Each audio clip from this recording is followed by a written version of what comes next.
दुनिया के 196 देशों में कोहराम मचाने वाले कोरोना वायरस की रूस में चुप्पी को लेकर सवाल उठ रहे थे।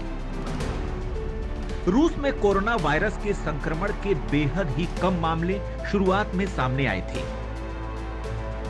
एक हफ्ते पहले ही रूस के राष्ट्रपति व्लादिमीर पुतिन ने दावा किया था कि रूस में कोरोना वायरस का संक्रमण नियंत्रण में है। लेकिन अब अचानक ही रूस में कोरोना वायरस के संक्रमण के मामले में तेजी आने लगी है। लगातार सामने आते संक्रमण के मामलों ने पुतिन के दावों को खारिज कर दिया है, तो रूस में हड़कंप भी मच गया है। यही वजह है कि रूस ने कोरोना वायरस के संक्रमण से निपटने की अपनी रणनीति में बदलाव किया है, क्योंकि तेजी से सामने आते मामलों को देखकर रूस के प्रशासन को कोरोना वायरस की महामारी का अंदेशा हो गया है। बुधवार को राष्ट्रपति पुतिन ने देश को संबोधित करते हुए लोगों से हालात की गंभीरता को समझते हुए घर के भीतर रहने की अपील की थी। साथ ही अगले हफ्ते की छुट्टी को पेड हॉलिडे घोषित किया था। इसके साथ ही रूस की अर्थव्यवस्था को मजबूती देने के लिए भी कई घोषणाएं की थीं। पुतिन रूस की जनता को कोरोना वायरस के संक्रमण से रोकने के लिए कड़वी गोली देने से बचते रहे।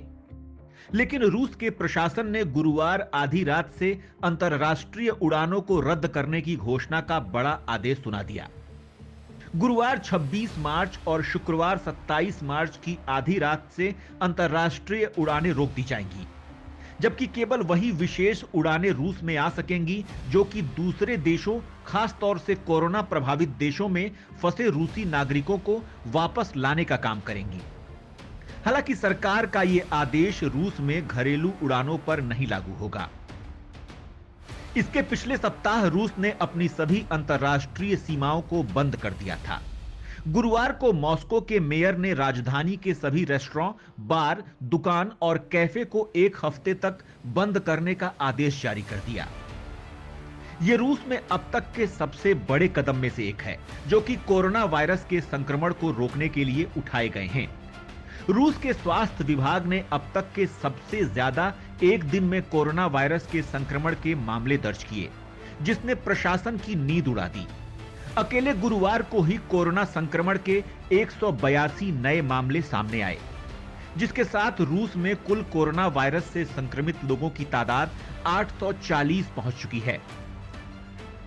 वहीं जॉन हॉपकिंस यूनिवर्सिटी के मुताबिक 3 लोगों के मारे जाने की खबर है। रूस में सबसे ज्यादा उन लोगों के संक्रमण के मामले सामने आए हैं जो इटली से लौटे हैं।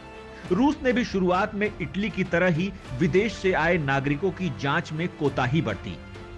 रूस ने यूरोप से आए लोगों की जांच तुरंत नहीं की। खुद रूसी प्रशासन ये मान रहा है कि विदेश से लौटे लोगों की कोरोना जांच नहीं की गई, जिस वजह से पुराने आधिकारिक आंकड़ों में हेरफेर हो सकता है। अगर ऐसा होता है तो रूस को चीन से मिली इस महामारी की चुनौती से निपटने के लिए बहुत भारी कीमत चुकानी होगी। खुद पुतिन ये मानते हैं कि रूस जैसे बड़े देश में कोरोना संक्रमण पर अंकुश लगा पाना इतना आसान नहीं होगा। वहीं चीन के साथ ही रूस की सबसे लंबी सीमा भी लगती है।